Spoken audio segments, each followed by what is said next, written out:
ስለሆነ ኢየሱስ ክርስቶስ ዋለ በአደባባይ ሲሰደብ ሲከሰስ የሐሰት ዳኝነት አምላክን ወቀሰው። ሕይወት ሰጠን እንጂ ጥፋቱ ምንድነው?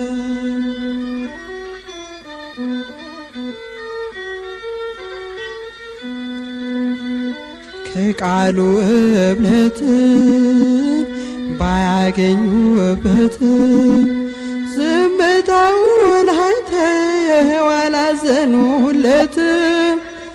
ባላወቁት መጠን ጠሉት ካለ በደል ጥፋቱ ምን ይሆን የሚያደርስ ከመስቀል?